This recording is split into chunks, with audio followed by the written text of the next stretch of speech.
Hello, Teresa with Our Home Life. I am going to be making peanut butter cookies using the Amish Friendship Starter. I'll try and figure out how to link Rachel's video from that 1870s homestead. I started her, following her making the Friendship Starter, and this is like the overflow, so I think I'm on day 12 now. So last night I made like just the bread with this, and then I figure I'm not sure that you should still be able to use this until you have to feed the other ones. So I took out the 1 cup and put it back in my jar that I'm using to store the starter in. And hold on, let me grab that and I'll show you. So I have this jar that I'm using for the starter. This is just a 1 cup amount in here from day 10. So I fed it on day 10, and then I took out the 1 cup and put everything else in this bowl. And I think that you should still be able to use this in recipes until you have to feed this. So I don't have to feed this again until day 5. So I think I should be able to just keep using this as long as I'm stirring it. It's stored in a plastic container. This is glass. So I think we're good using that, but I'm going to go ahead and make peanut butter Friendship Starter bread cookies, and hopefully it turns out. I have in here already 1 cup of peanut butter, maybe a little extra, and 1 cup of butter. Now we're going to put in 1 cup of the starter.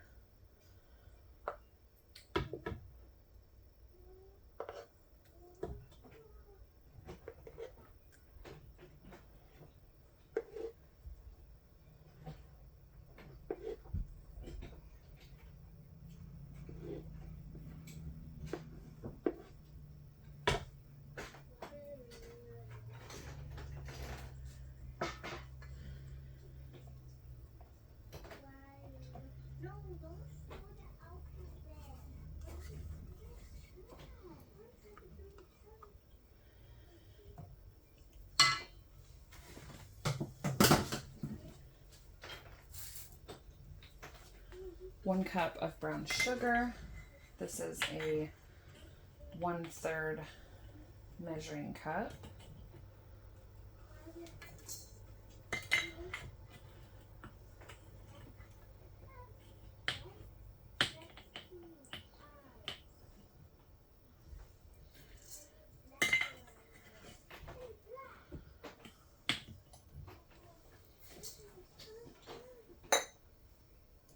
I'm going to move some of this stuff out of the way. I'm going to add in 2 eggs. This smell, the peanut butter and brown sugar, my mom used to make peanut butter brown sugar sandwiches for lunch. Obviously not healthy, but so good. And that smell is amazing, and I'm really wanting one of those sandwiches today. All right, so I'm going to mix this up, and then I'll bring you back when it's time to add more stuff. All right, I got this mixed up. Now we're going to add in 2 1/3 cups of flour.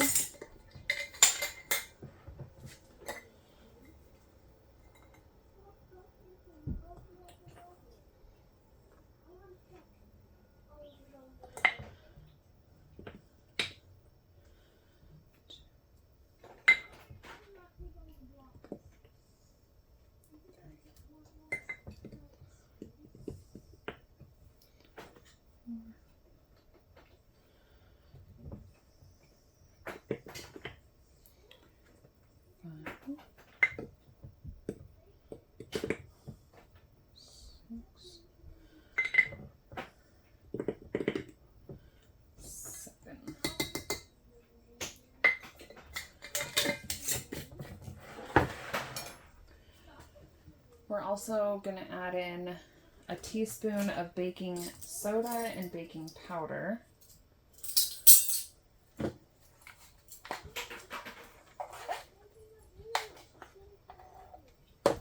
going to put them in my measuring cup so that I can get any lumps out before I put it in the mixture.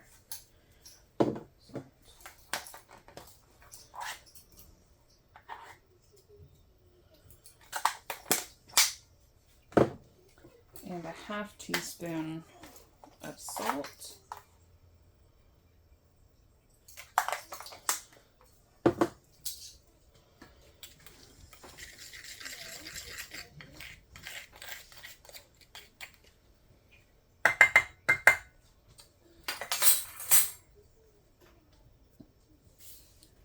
I'm going to mix this up and then I'll show you what we're going to do next.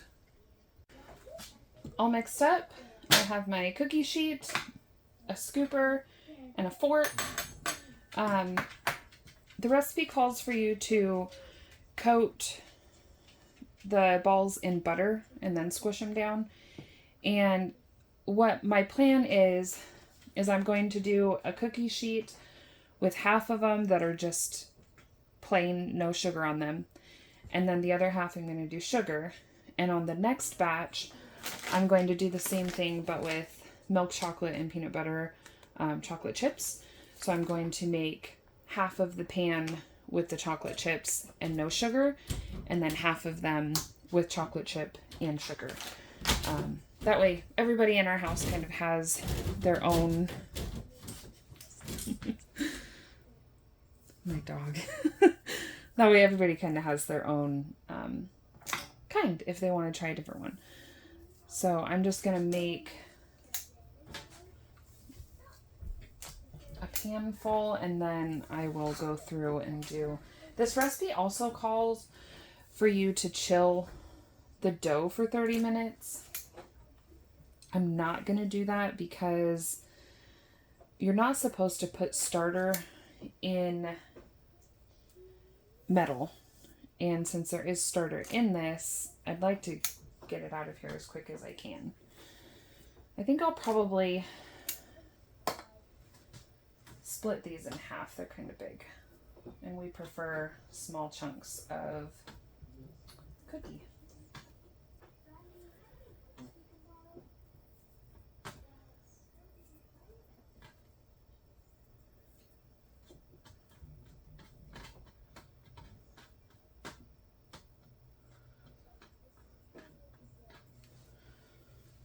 Alrighty, well I'm gonna get these, get the sugar out, get that sort of thing going, and then I will bring you back. I have them all, well, I have this pan rolled out. I'm just gonna crisscross them. And these are really small cookies, that's what we prefer. They're like a bite and a half cookie. And especially with chocolate chips in them. My husband and I did keto for a while.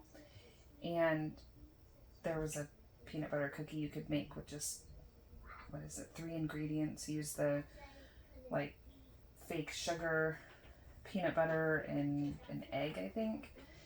And we would add in the Bake Believe chocolate chips in there. And these were just a perfect snack at the end of the day. So I'm going to get these in the oven. I believe it's 10 minutes, but since they're smaller, I'm going to watch it about 7 minutes. My oven cooks kind of strange too, so I'll just keep an eye on it, and then I'm going to get the chocolate chips mixed in and get the next pan going. These are chocolate and peanut butter chip filled, just those, and this is a lot of cookie dough. So I just took the scoops out and folded in a handful of these into each thing, rolled them out, and then split them in half, rolled them again. So these have the sugar on the outside, and these are just plain with the chocolate chips in them. And there's still about 2 minutes left on the stove. So we're gonna switch these out and just keep going. And I will show you the end result once they're all 4 different kinds are out, and see, because it smells just like regular peanut butter cookies, so I'm not sure what the starter did in there, but I am interested to find out how good they taste, because the bread is amazing. We made that yesterday. I turned it into little mini loaves and some muffins, and it was super good.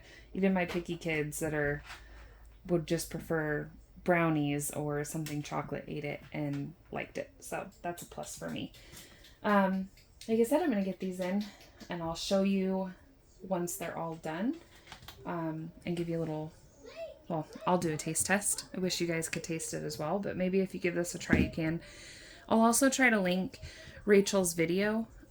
If I'm not able to, just go over to her channel, That 1870s Homestead, and she has the sourdough starter that I'm following along with. She's made a pie crust out of it, pizza, and the bread, and she said they all turned out amazing. So I'm really interested in seeing what I can make out of these.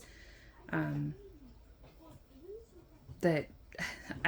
just nervous it's going to change the taste of them, but they smell just like regular peanut butter cookies. So I think we'll be good. I'll bring you back when it's time to give it a try. Here they are out of the oven. These 2 are the chocolate chips added, and these are just the regular. These 2 are sugar, these 2 are plain. And they look amazing. So I'm going to give this one a try. Well, I'll give this one a try. This is just the plain, no sugar, no chocolate chips or anything. They're like soft, not gooey. They taste amazing.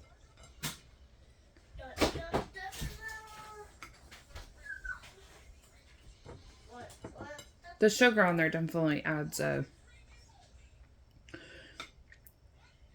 extra kick.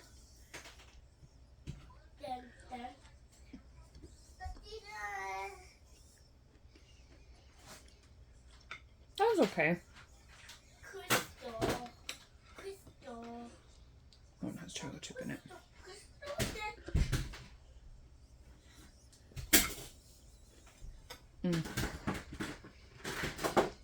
Really good. This is definitely my favorite, just the plain with sugar. I hope you'll give this recipe a try. I will type it out in the description box for you. And try to link Rachel's channel, her video at least, so that you can go over and check that out, because this is definitely, well, I wouldn't say it's worth making the starter just to make these cookies, but the bread that I made yesterday, the cookies today, it is worth doing it for that. The starter isn't a extremely time-consuming thing. You just kind of set it and forget it.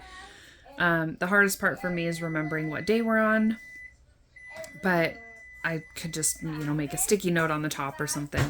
I don't want to write on my jar because I'm reusing it, and I don't want to get mixed up the next time that we're, going through the days. But yeah, if you're making the starter, I think this is a really good recipe to try. So I will, I will write all that out. Thank you so much for stopping by. I am, still new at this, trying to figure it all out, and decided this last time that I'm not going to do an extreme amount of editing right now. People are flawed. That's just part of being a human, and I make mistakes, and I'm not going to try and erase all of those just to make the video better at this point. The cookies are so good. Give those a try. Thank you again. I appreciate it. And I hope you have a wonderful rest of your day.